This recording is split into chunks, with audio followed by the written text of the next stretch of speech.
Welcome to Robotics Roundtable on News Talk Sports 94.9 WSJM, featuring area robotics teams and special guests in the robotics world. Robotics Roundtable is supported by Berrien Springs Public Schools, together inspiring students to think, learn, achieve, and care in a global community. Cook Nuclear Plant. Explore careers at aep.com/careers. South Haven Public Schools, inspiring success in learning, leadership, and life. And Lakeshore Public Schools, supporting and offering STEM education, science, technology, engineering, and mathematics, grounded in tradition, committed to excellence.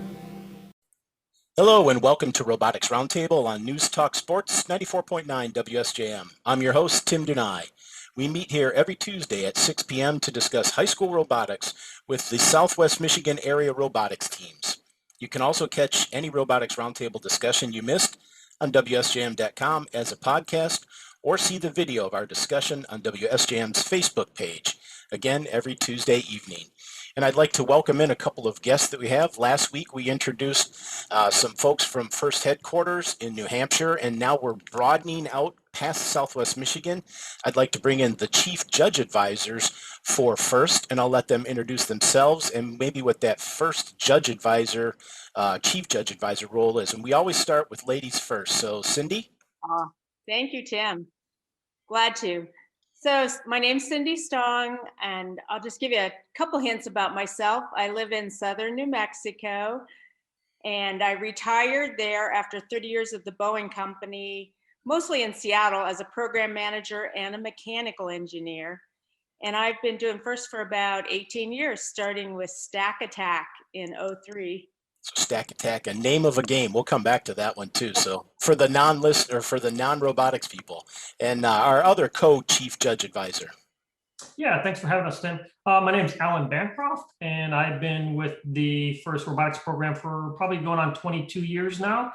Been in various roles, was a judge back in the beginning, judge advisor, did a bunch of work with First Lego League, a little bit of, and a lot of work with FRC. And then Cindy and I have been the co-chief judge advisors. We can never remember the exact amount of years, but it's probably, let's just say 10. But yeah, just really glad to be here. Great. So tell me, a judge versus a judge advisor. I came in, I have the role now as a judge advisor.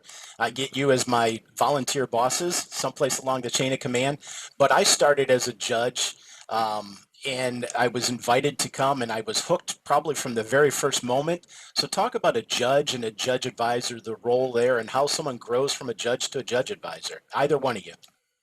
Okay. So I got invited by a fellow engineer in Seattle to be a judge for FRC, and that was 18 years ago, Stack Attack. And I remember telling him, no, I'm not technical enough. And he said, just come on down, 2 days, you'll have fun, don't worry about it. And I was absolutely hooked from there. It's an indescribable, amazing job.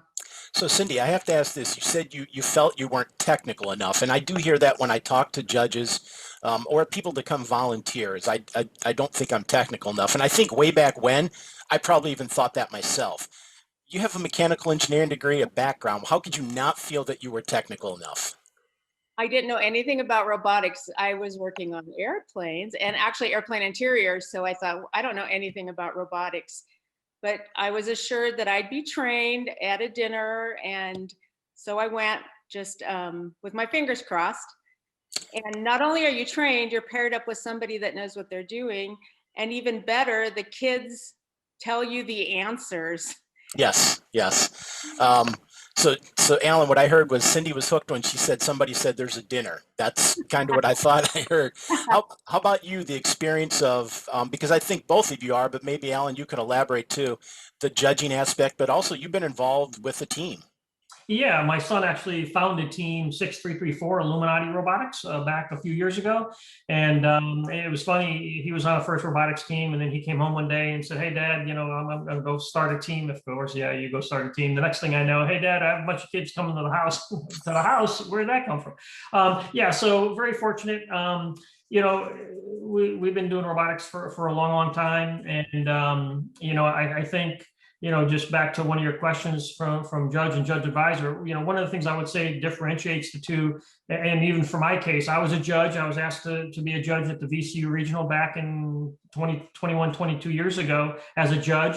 The following year, I was asked to shadow the judge advisor at the time. The judge advisor is the person that sort of orchestrates and helps organize the judges and helps during the deliberation process. So the important thing to know is the judge advisor isn't really the person necessarily interviewing the teams or necessarily bringing nominations to the table. The judges are out talking to the teams. They're doing all the doing all the interviews with the teams, and then they're bringing back into a room to sort of deliberate and talk about which teams are the most deserving, and the judge advisor is helping facilitate that, just sort of from a high level. So the second year, I was asked to be a judge advisor, and I was going to be trained by the judge advisor at that time. So I was going to be a co-judge advisor. Well, 2 weeks, maybe a week or so before that event, I was told that the judge advisor was sick. And could I step in and be a judge advisor? I'm like, well, I'm not even trained. Oh, yeah, you were a judge last year. You can be a judge advisor. So I ended up doing the VCU event and then the inaugural Pittsburgh Regional, ironically, back in the day as a judge advisor in my second year. So that was a little nerve-wracking, but it was certainly a lot of fun. Yeah, I have been there myself, went through a little unique experience when my first judge advisor year, found out the first community is an incredible community. Unfortunately, my father had passed right before, and the group of judges I was with basically lifted me, got it through the event. And from that moment, I've been hooked because of the outpouring there. But then also it's that nobody's going to let you fail. We'll ridicule you along the way and have fun, but nobody wants to see anybody fail. And everyone just kind of pulls together.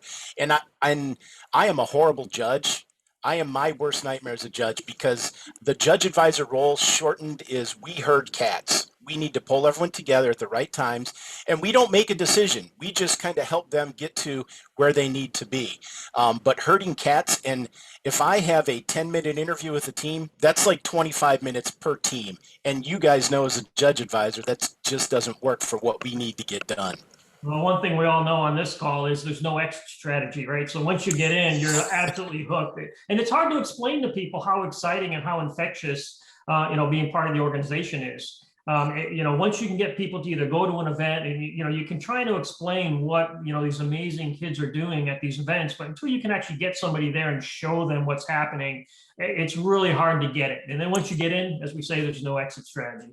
Yeah, true. I kiddingly told one of the team mentors the other night, it's like the Eagles song. You can check out anytime you like, but you can never leave. Right. We've gone probably about 7 minutes in our discussion. I want to probably in the next 2.5 minutes or so, I want to just talk a little bit about, because we don't have that dynamic of meeting in person and bringing the person who's never been to an event into the gym here at St. Joseph High School to see it. What are we doing now? We talked with Fiona and Frank about what's being put out there for the teams, but from a judging standpoint, what are the challenges we experience now doing judging of at-home events? Actually, I want to talk about a couple of the really good benefits that we've encountered. By being virtual this year, we have grown our judging base probably half again with rookies. And rookies, after this season, will not be rookies anymore. They're going to be veterans. So we have a lot more judges that we can tap on to help us. And as First grows, that's a great thing to have. And we guarantee that. I always tell my people, please judge for me and I'll never ask you again. I promise I'll never bug you. And I know full well that they'll never quit. Exactly. Alan, you want to add into that? Yeah, I think, with this year being very, very special, and look, a big shout out to First headquarters. They figured out a way to just keep the spark alive and keep all the kids engaged through a very, very difficult time. I know, headquarters has worked feverishly over the last several months. And I think the exciting part right now is, we're all remote. We're interviewing teams. We get to do Zoom calls. We still get to see them, do some aspects of building their robot. We're actually able to see them do some challenges. We're still able to interview them and hear about their incredible stories. And of course, all of us want to get back to in-person events, and we'll get there.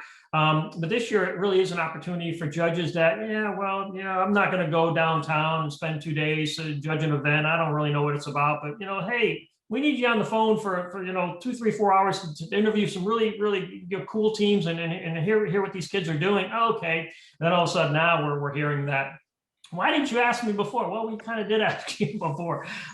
So to Cindy's point, this is a fantastic way to grow our judging pool. One of the things we're not always struggling with, but as the program is growing, it's hard to get more and more volunteers. I mean, there's a huge number of volunteers it takes to even put on an event. So, even doing this remotely, we're not in person, but there's still a lot of activity going on behind the scenes, and the interviews and the judge advisors bringing all the judges back together after interviewing the teams and doing all the deliberations. It's still very, very exciting. So yeah, this year is different. We're hoping next year we're back to a little bit more normalcy, what we're used to. But I think we've learned some things. We may see in the future that there's some interviews that really make sense to do remotely, even if we are in person. That gives teams a little bit more access to really participate in the event live, but do some interviews before the event or after the event that makes sense to do. So it'll be interesting to see how this moves forward after this year. Yeah, I would agree with that. I think that's also just in our business world. I know, Cindy, you've got that retirement thing happening, but I know what I'm doing today is so much different than what I did 16 months ago. And the meetings that we had in place that could have been done as a video call, those things, it's just become a part of the new normal. And I would agree with you. I could see that being pulled into what we do moving ahead with interviews and such with the teams. Well, good conversation goes really well, and it goes by very fast. I did want to let Alan I don't know if you mentioned it or not, so you've done schooling right in the area, right? Yeah, I think there's a little school out, a little in South Bend called Notre Dame. I actually was fortunate enough to get accepted for a graduate program there, the executive master's degree program for business. And I lived in Indiana for 10 years. And while I was there, I went to that little school up the street. So I got to go around to a lot of places around South Bend. I lived in Elkhart at the time.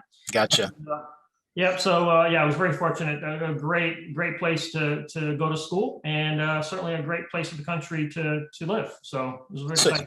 So you've heard the term Michiana then, so it means something. Oh yeah, I did. Yeah, I know Michigan. I know all the corn stalks, and yeah. And then Cindy, it's not fair if I let him mention his alma mater without you mentioning yours. I graduated from Seattle University in Seattle. It was a great engineering school, nice small Jesuit school. Very good. Very good. Well, guys, I want to thank you again for getting together. I want to thank you for all the leadership you show us as judge advisors, the amount of time you guys put in. I know it's an immense amount of time throughout the year. Thank you for joining us today, and I'm sure we'll be in touch with you. For everybody else out there in the radio, stay tuned. We will be back, and we have another team to interview. We'll meet here shortly. Again, this is 94.9 News Talk Sports Radio, the Robotics Roundtable. We'll be right back. Thank you guys very much. Hello and welcome to Robotics Roundtable on News Talk Sports 94.9 WSJM. I am your host, Tim Dunai. We meet here every Tuesday at 6 p.m. to discuss high school robotics with teams from the Southwest Michigan area. You can also catch any Robotics Roundtable discussion you missed on WSJM.com as a podcast, or see the video of our discussion on WSJM's Facebook page. Today we are joined by Team Lancebot from Stevensville. In the world of FIRST Robotics, every team has an assigned team number, and they are team 4237. Welcome, Team Lancebot. You can wave to the camera too. How we doing, guys? Doing good? Yeah. Great. Good. Doing great. That's awesome. That's great. Want to go ahead and have you guys introduce yourselves. Tell me, if you would, your name, the grade level you are in, and how long you've been involved with robotics. How about if we start with you, Joel? Okay, my name is Joel. I'm a junior in high school right now. This is my first year on the team, actually, so I have not been involved in robotics very long, but the past few months, that's been the extent of my... Excellent, excellent. Mr. Streebeck. My name is Brock Streebeck. I'm a 12th grade senior, and this is actually my 4th year on the team. I started when I was a freshman, so. Good. Next. I'm Alex. I'm also a junior, and this is my 3rd year on the team. And our last student. Hi, I'm Anthony. I'm a junior, and this is my 3rd year on the team. And then the glue that holds everybody together. My name is Brad Smith. I'm the team coach. I've been coaching this team for 10 years. And yeah, it's been 10 a long years. time. Mr. Streebeck, was your older brother on the team also at one point in time? Am I Yeah, correct? so actually he started robotics when I was still in middle school, and when I became a freshman, it was his senior year, and he's the one who actually got me into it. So I guess you could call it a family thing to be in robotics so far. So do you thank him or do you tell him, why did you do this to me? Oh no, I've loved every year of robotics. There's the problems that we have to face, but the best part is getting through them and making these cool robots like the one you see behind me. Uh-huh. It's a great time. I'm so Excellent. thankful for that. That's good. That's good. Yeah. When we talk about some of the difficulties, I mean, getting through robotics, you guys, that were participating last year experienced an interesting year, to say the least. The season started. Luckily for you guys, you were able to have one competition because we were able to hold our St. Joseph area competition. You got to compete in that, but then the season abruptly ended after that. So tell me a little bit about how that season happened, what you did as competition stopped, and what your team was actively involved in. And anybody wants to jump in, go ahead. So I'd say the first competition was at St. Joe, and it was a great time. We had a pretty well working robot that whole time. There was a couple mishaps where we'd have some screws break here and there and have to pop rivet a little bit. But besides that, it was a great time. We got pretty far. I think we got to the semifinals, and the season looked great. Okay, but the season looked great. And then, like you said, the COVID hit and it abruptly stopped everything. But for us as a team, we didn't really let it stop us from keep thinking over our robot and trying to make it better and redesign. So we've been redesigning our robot ever since it started, really. The COVID started and we had to end the season. And the competition portion of the season. I see you guys on screen. Majority of you guys, I mean, if you're working together, we're wearing masks and social distancing and being smart about that. So there were a lot of teams in the areas that were throughout Michigan, actually, that jumped in and started doing things with PPE. Is there anything that you guys jumped in and did? And anybody else can chime in too. We'll just mix it around who can talk. Yeah. So one thing that we took part in was 3D printing ear savers. We ended up donating over 1,000 ear savers to 3DC19. And so what happens is they give the parts or any 3D printed medical supplies to staff or anyone who needs it. Okay. And, so the ear savers. So Alex, the ear savers are, so I put across the back of the mask. Is that correct? Yeah, that's correct. And it's just so that we don't have a mask that's continuing to pull on ears and such after a while. Are you guys using them? Just out of curiosity right now. Is anyone using one? I usually don't. I don't think anyone else is. Okay. Yeah. How did that come about, Brad, getting involved with that organization? Because I think you and I had a conversation in the spring. Yeah, I had heard about it from another teacher who was printing them off. And then, so I started printing them off and I'd sent a message out to other team members who had 3D printers and asked them to 3D print their own. And then we eventually collected the parts and shipped them out. Yeah, it was remarkable for me seeing the number of teams across the world actually that were jumping in and doing those things. And just, Dean Kamen, the founder of FIRST, talks about how some of these students could be the student that finds the cure for cancer, Alzheimer's, and just, contributes to society. And here I was thinking at a point when really the whole world needed it, this group of, young individuals stepped up and took lead in that. And I thought that was very remarkable. Joel, had you heard anything about that? I mean, because you weren't a part of it last year, but now you're into robotics, and now this thing with we're masking and doing all these things. Tell me a little bit about your thoughts coming into robotics. It's definitely, this is my only experience has been with the masks and stuff. So I don't know what it's like to not wear masks and not do Zoom calls and stuff like that. But it's weird. It's not exactly how I expected things would go, because obviously we would have been meeting in person more often and stuff like that. But that's not to say that it hasn't been, it's been an awesome experience so far, and it's really fun so far. So yeah. So I would think that the veterans could tell you, and Mr. Smith could tell you that if you think it's awesome now, just wait till you get to meet in person with competitions. And we're meeting with Team Lanceabot, and we talked a little bit about the abrupt end to last season, but everybody has a new focus for this season. We'd like to learn a little bit about some of the things that the team's participating in. There's many challenges, everything in the remote world. So let's talk a little bit. I know one of those that I'm familiar with is the game design challenge. Who wants to talk about that? A little bit about what it is and what Team Lanceabot is doing for that. So this year with game design, we kind of went for a nautical theme, just because most games haven't been water themed, and it's always something the first community's been really hoping for.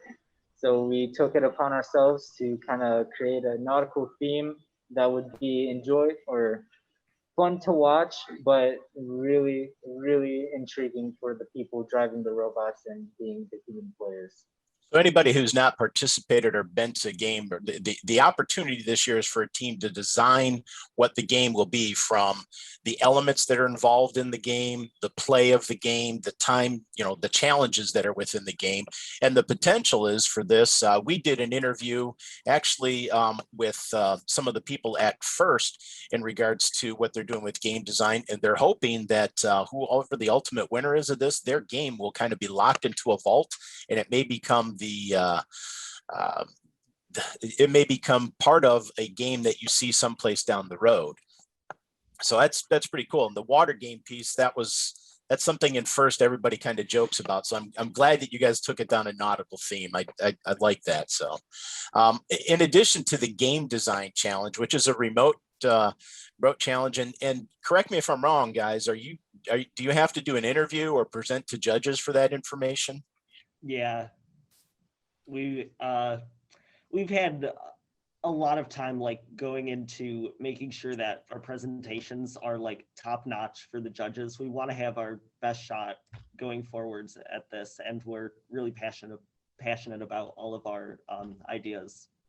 Good. And so you also get this experience of, we're doing a Teams meeting as an interview or a Zoom meeting, but you get to do that as a Teams meeting. So presenting it's a different environment than being in an actual room, correct? Yeah, Definitely. Has your team have you practiced doing it as a Teams meeting using the technology? We've done some stuff. We also have something coming up in a couple of days where we're presenting to a fake panel of judges. They're going to give us some feedback about our presenting skills. Good. Cool. It's fun that you get to do that, because you still keep getting to do things with robotics this season. But I can tell you, as somebody in the business world, over the course of the last 14 months, this is where we've learned to live. So you're learning a skill set that you're going to be able to take with you into the next phases of your career, wherever that might be. In addition to the game design challenge, there's another challenge. Joel, would you like to talk a little bit, introduce what it is, and tell us what you guys are doing with that? Yeah, so the other challenge is called the Innovation Challenge, and it is, the idea is to create a product for a kind of problem in today's world, and encourage kind of active play or active movement or mental health. And what we came up with, we bounced a couple ideas off each other. We ended up coming to a wheelchair axle that would help people in wheelchairs be able to navigate with one hand. If they're unable to use their other hand, or if they want to carry stuff around with it, it would help people to play adaptive sports like basketball or soccer. And yeah, it's just a product to help those in need of that. Very interesting. Did you want to add anything to that, Brock? Also, some of the, I think it's pretty intriguing. Where did the idea come from for you guys? So really the idea came from a couple of the kids that were put on the Innovation Challenge. We know of one of our mentors. She's related to somebody that is in a wheelchair and has played these adaptive sports in wheelchairs, like wheelchair basketball. And we thought it'd be great to have a personal view on a problem that we want to face. Mm-hmm. So that kind of led us down the road of, hey, we could improve the life of somebody who has to stay in a wheelchair, and we can make it so they can get closer to experiencing life without just having to think about all the things that they can't do in that chair. And also some of the kids wanted to do something that was along those lines. Like me personally, I like prosthetics, and a wheelchair is close enough to that kind of idea of helping people who can't move as well and things like that. So yeah, that was kind of our base for this idea in the past. So you've obviously shared this with the mentor that is most closely related to that. Tell me about the experience of her knowing that you're doing that. How did she take that?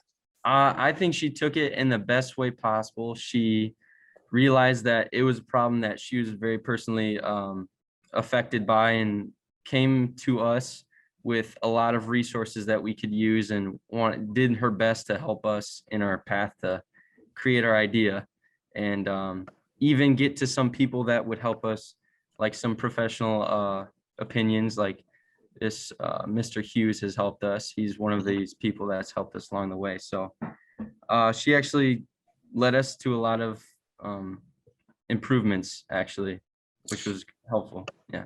Brad, as a mentor, I mean, talk about watching your students kind of say, hey, this is something we think we could do and we could actually affect change right away. How does that kind of make you feel as a mentor? And also, I know who exactly we're talking about. You know, maybe talk a little bit more about the experience of that mentor realizing what the students were doing. Yeah, I mean, I'm really proud of these guys. The ideas that they're coming up with, they're phenomenal. Their work ethic, producing the wheelchair axle and getting inspiration from other axles and trying to make it better. That's a part of the process. And these guys are doing a really good job. They've got help from their mentor who's driving them through this, Ellen Dutton. She's really given them the, I guess, like the product design approach, like how are we going to make it? How much is it going to cost? So it's not just the product, but it's how are you going to get it to market? How much is it going to cost? And then who's going to invest in this? So they're getting some really great experience with this project. Great. I mean, you guys this is all really what mentoring and First Robotics is about, is the experience to go through this, the questions that get asked along the way, working collaboratively as a group. Everybody has a good idea. There's no bad ideas. So it's great that you're getting that experience and you're doing something that's going to affect change for somebody down the road. That's probably the thing that I take away from that the most, is you definitely will affect change. And this is the opportunity right now where we started this in our very first season. We let the students and mentors give a shout out to anybody that they'd like. So Alex, let's start with you. All right. So first of all, I'd really like to thank Mr. Smith and Mr. Woodard. They're our head coaches. They're like honestly super great. Without them, none of this would be possible. I'd also like to thank Kevin Hughes and Mr. Van Antwerp from Van's Medical. They played a really instrumental part in bringing together our project for the Innovation Challenge. They provided a lot of good data and insight, and I'm really thankful for that. I'd also like to thank my parents for being involved with robotics as much as they are. And like, it's really been a positive reinforcement to this experience for me. Great. Anthony, how about you?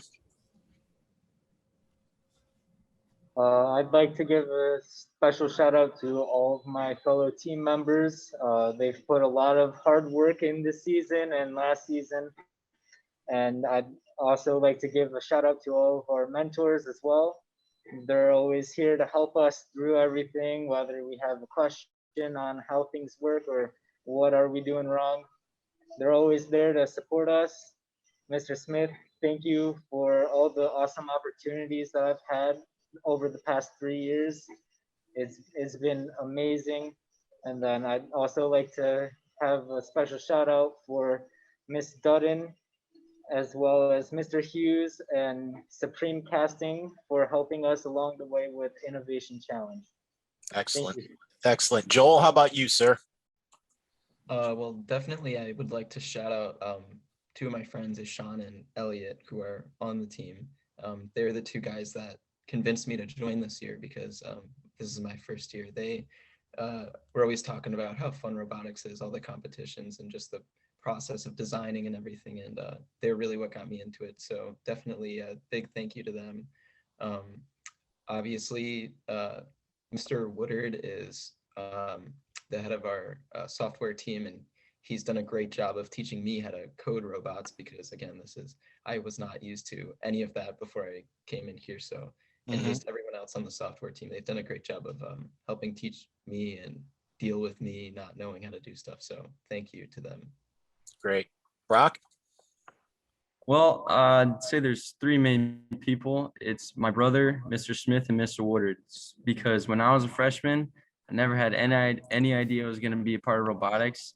And the past 4 years have been some of the greatest years, and I realized most of that is because of robotics. And those three people are the people who convinced me to stay, convinced me to keep working and contribute my ideas. And I've loved it so far. So those people are the ones that made it happen. And I can never thank them enough. So Brock, tell me something that you were able to do in robotics that you really didn't think that you would have the opportunity to when you started. So when I was younger, I've always liked to make things with my hands, starting with Legos and working my way up to machinery. And that would include the machines that I've used during robotics, such as CNC machines like the lathe, or the milling machines that we have, or the laser engravers, or the plasma cutters. All of these things I never would have seen if I didn't do this club. And also getting to go out into the community and talk to these heads of manufacturers and these people who are big parts of everything that goes along with robotics and the sponsors that we have. There's a lot of connections that I've made that I never would have had before. And even just great people that I never would have met. And going to these awesome world competitions with hundreds of teams that you never would have ever expected, and they're from different countries, and learning all these different things that they've had to experience that you never would have even known was a problem. That's the best part. Anthony, can you add? I mean, that's quite a bit that Brock had there, but it's all good stuff. What, can you add additionally to that? No, but I completely agree with everything he said. I mean, from a very young age, I also started playing with Legos and whatnot, just getting hands-on. And robotics really, really helped me be more hands-on. But robotics isn't just more than working on a robot for competition. It's about the journey, like the people that you meet along the way. That's one thing I never thought I would have a chance of, which would be like networking or reaching out to companies such as Eagle or Griffin Tool, companies like that, and making a connection and possibly having a future career with one of those companies. Yeah. Someplace in, I think what he just stated, there's a commercial for First. So Alex, do you want to add anything? I mean, something that you've had the opportunity to do that you didn't expect? Not really. I mostly agree with Brock and Anthony. Like my favorite part that I never really would have expected to do is, like they said, all the networking opportunities, getting to talk to companies. And I'll admit, I haven't been the most active in that, but with my experience I've had this year, I'd really like to do that in the future some more. I feel that would be a great asset to have, just being able to talk more with large companies about how they do stuff. Joel, how about you? You've had a different experience. This is the first year and you've missed out, and you've heard some of these great things that they're talking about, things that you've been able to do, but then also things that you're anxious to get to do that you've heard from them. Definitely. One of the stories I've heard is from last year.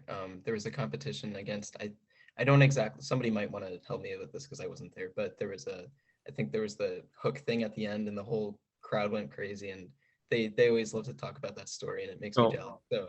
So what that is our climber has two hooks, right? Yep. And the end game for last year's was you had to climb on this pendulum that would swing back and forth. And I was a driver, and to be totally honest against myself, I wasn't the best at the climbing part, and I'd miss a couple of times. But one time I only got one hook, and our robot was literally hanging by a string. This very expensive, very heavy thing was hanging by a single string of paracord, which thank God we used that. But yeah, it was crazy. It's amazing just how crazy the gymnasium will go, because we compete in a gymnasium. I love sports. I'm a big fan of all sports. I still think I've never been in a high school gymnasium and heard louder roars than at a robotics competition. Mr. Smith, I'm going to let you kind of put a wrap on this. Something you can throw a shout out in here too, but then also something that you've seen that the kids, you knew that they were going to get to doing, they just didn't realize it, where you kind of know as a teacher, they're going to get there, but I got to let them get through the process. Maybe throw in a little bit of that. All right, I'm going to start with the shout out. All the mentors on the team, appreciate your hard work and effort working with these kiddos. Can't do it without you, so thank you. Second, all of our sponsors, thanks a lot for all the things that you guys helped the team out with, especially Bosch, Whirlpool, Griffin Tool, and the Lakeshore Excellence Foundation. Thanks for everything that you guys do for us. So the second part, the things that I know the kids are going to do that they have no clue, it's pretty much all the challenges. They always start with sometimes some of the craziest ideas. Some of them get thrown out, and then some of them, get put into the design. And getting this robot to come together with the software, with all the engineering, the build team, the electrical, everything just coming together, and then working on day one, that competition day. A lot of people don't think it's going to happen because it is kind of scary, but they do it. They put in the hard work and they make it happen. So excellent. And I think I think the students would agree that's a reflection of you and Mr. Woodard and all the mentors. They've got some great role models helping them along the way. So guys, the conversation was great. A lot of information. I want to thank you again for taking time to get together. I wish you guys well throughout the season. I'll touch base to see how things are going. Looking forward really to just getting back together in person at competitions, Joel, over the course of the next couple of years. We'll get the opportunity to do that, I promise.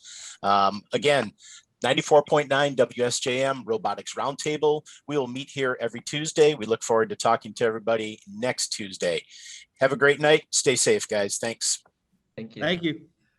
Thank you for joining Robotics Roundtable on News Talk Sports 94.9 WSJM. If you missed any of today's discussion, you can check out the podcast at WSJM.com. Robotics Roundtable is supported by Berrien Springs Public Schools, together inspiring students to think, learn, achieve, and care in a global community. Cook Nuclear Plant. Explore careers at aep.com/careers. South Haven Public Schools, inspiring success in learning, leadership, and life. And Lakeshore Public Schools, supporting and offering STEM education, science, technology, engineering, and mathematics. Grounded in tradition, committed to excellence.